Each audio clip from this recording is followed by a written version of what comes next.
तक जाओ और हमारे भी किसी जगह हम भी आई जाए। हाँ, उनके चक्कर में काय पड़ रहे हो?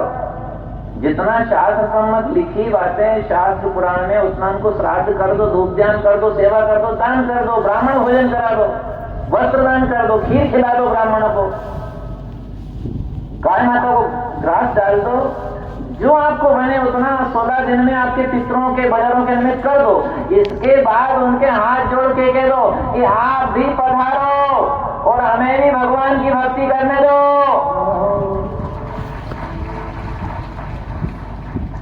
कई लोगों ने तो कहीं चबूतरा बना दिया, कोई ने तो फोटो बना के घड़ा में टांग दिया कि हम तुम्हारे साथ से गाना है, तो रोता पड़ोगे। क्या भगवान पे भरोसा नहीं है? जिन भगवान ने मीरा जी का जहर का अमृत बनाया, उन पे भरोसा नहीं है? जो हर किसी का टांग लिया गले में। यदि आपको देखे गए, मकान देखे गए, खेती देखे गए और आपके पितृ हैं, बड़े बूढ़े हैं, तो ठीक है, उनकी कर दो सेवा पूजा तर्पण श्राद्ध जो करना 16 दिन करके हाथ जोड़ के तो आप पधारो। आप भगवान की भक्ति करो, जिनको टांगे फिरो। आफत बोल क्यों ले रहे हो? जितने देव पूजन करना उतनी कर दो, जितना पितरों करना उतना कर दो, जितना अतिथि करना उतना कर दो। अब अतिथि द्वार पे आया और आपने उसकी सेवा कर दी, कह आप तो यहीं बैठो, योगा आपको ही है, फिर आप कहाँ जाओगे? कंडा देगा। अरे अतिथि आया कुछ समय के लिए तो आपके सेवा करो, जाओ अपने घर। ऐसे 16 दिन के लिए मित्र आ रहे हैं, अतिथि की तरह उनकी सेवा कर दो और हाथ जोड़ के दो, आप पधारो भगवान के यहाँ। और हमारा भी नंबर लगा हुआ है, हमें भगवान की भक्ति करने दो। बीच में उलझो मत। बहुत दलदल है संसार से पार होना। एक भगवान की शरण ले लो, एक भगवान की पूजा करने से, एक भगवान से प्रेम करने से आपको वो मति मिलेगी कि यहाँ का भी आपका सफल हो जाएगा और वहां का भी आपका सफल हो जाएगा। इसलिए तर्पण श्राद्ध हवन पूजन दान सब जरूरी है, लेकिन सबके पीछे सार क्या है कि भगवान के चरणों में प्रेम हो जाए। सब साधन का ये फल सुंदर प्रभुपद पंकज प्रेम निरंतर, भगवान के चरणों में प्रेम हो जाए, इसलिए सारे साधन है ये। आप उलझो मत, अटको मत।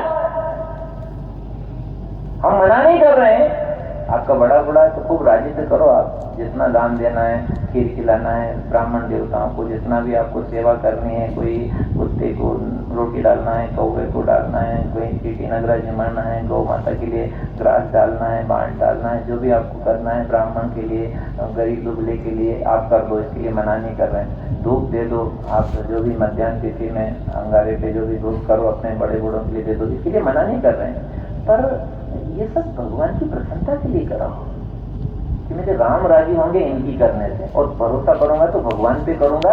भगवान मेरे नैया किनारे लगाएंगे, बाकी दूसरा लगाने वाला नहीं है।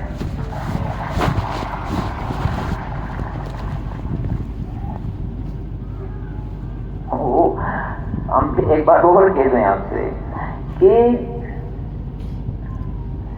सेवा सबकी करो, दान पूजा जो सामने आए, जो यथा योग्य सबकी करो, पर याद कर भगवान को करो।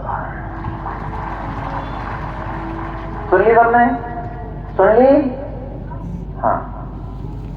अतिथि आ जाए तो करो, कोई मेहमान आ जाए तो करो, देवता उनकी करो, पितृ उनकी करो, पशु पक्षी की करो, कोई साधु ब्राह्मण की करो, जो आए सबकी करो, पर याद बोल तो अंदर था। हाँ, ये गोपी भाव है। सबका करती थी, गाय का, बछड़े का, छोटे का, बड़े का, बूढ़े का, सबका करती थी, पर याद कैसे करती थी? पियर को करती थी क्या? अरे कई बार से माताएं बोलती है, ना पियर ना कांसरो हे राम थारो, ना पियर ना हे राम थारो।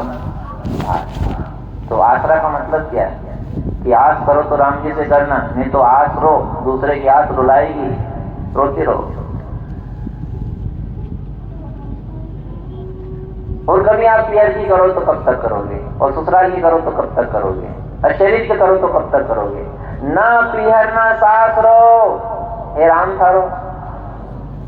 कम बोले और गाय को भी आसरो होगा इनके, है ना? जिनको और गाय का आसरा हो वो मत बोलो, और जिनको राम का आसरा हो वो जोर से बोलो, ना पीहर ना सासरो हे राम थारो, ना पीहर ना सासरो हे राम थारो। हाँ, ये हो गया पक्का। अब काम भले दुनिया करेंगे पर याद भगवान को करें।